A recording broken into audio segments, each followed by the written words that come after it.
आपको पता होगा 1 हफ्ते पहले मैंने घोषणा की थी और वो घोषणा तब की थी जब महाविकास आघाड़ी की तरफ से शिवसेना ने बगैर कांग्रेस के साथ सहमति बनाए एक खिचड़ी चोर को हमारे क्षेत्र का लोकसभा का अगला उम्मीदवार घोषित किया। मैंने साफ साफ कहा था मैं खिचड़ी चोर के लिए काम नहीं कर पाऊंगा, क्योंकि भ्रष्टाचार एक बड़ा मुद्दा है। भ्रष्टाचार के मुद्दे पे कांग्रेस पार्टी हमेशा हाई मोरल ग्राउंड लेती है। अभी जो बची कुची शिवसेना है उसके प्रमुख परसों गए थे वहां रामलीला मैदान में और वो भाषण देते देते बोले कि भारतीय जनता पार्टी यानी भ्रष्ट जनता पार्टी।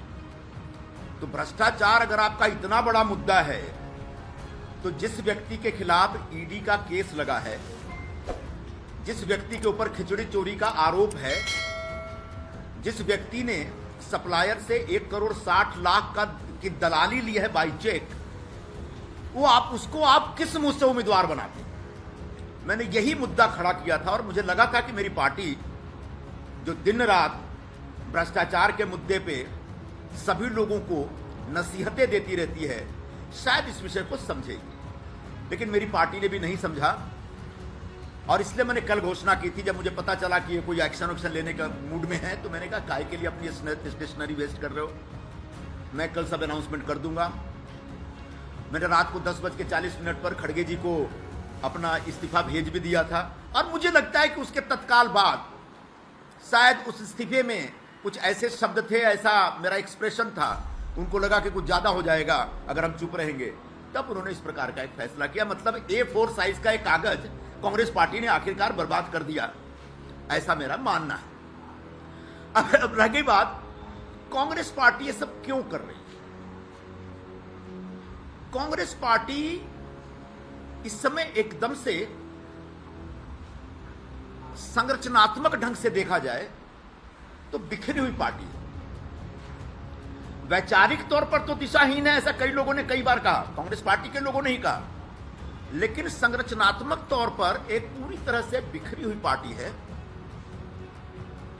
पहले कांग्रेस में एक पावर सेंटर हुआ करता था और उसका एक कॉकस होता था, उसके एक कोटरी होते थे, दरबारी होते थे, और उसके खिलाफ बाकी लोग लड़ते रहते थे या संघर्ष करते रहते थे। इस समय कांग्रेस पार्टी में 5 पावर सेंटर्स हैं। आप चौंक जाएंगे सुन करके, लेकिन ये सब हमने अनुभव किया हुआ है।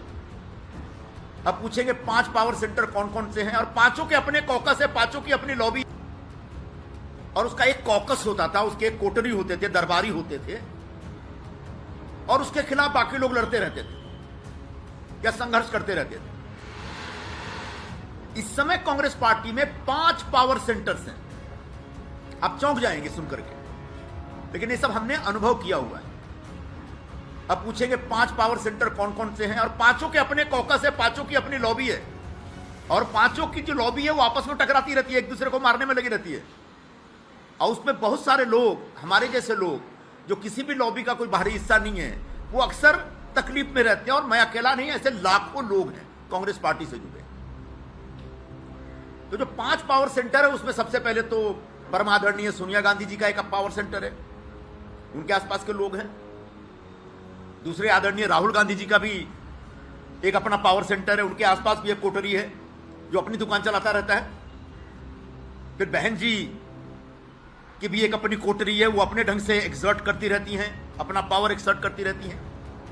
अध्यक्ष महोदय हैं, उनका भी एक पावर सेंटर बन गया है। उनके आसपास जो लोग हैं वहां तो ऐसे ऐसे लोग हैं जिनके पास कोई राजनीतिक अनुभव नहीं, कोई राजनीतिक आधार नहीं, अचानक उनके साथ जुड़ के वो हाईकमान बन गए हैं और इस तरह की बातें करते, इस तरह की भाषा का इस्तेमाल करते जो मैं आपके सामने यहां प्रस्तुत नहीं कर सकता। और आखिरी एक जो पावर सेंटर है जनरल सेक्रेटरी ऑर्गेनाइजेशन का, वेणुगोपाल जी का, वो भी एक पावर सेंटर बना हुआ है भाई। वो भी अपने ढंग से अपनी राजनीति करते रहते हैं।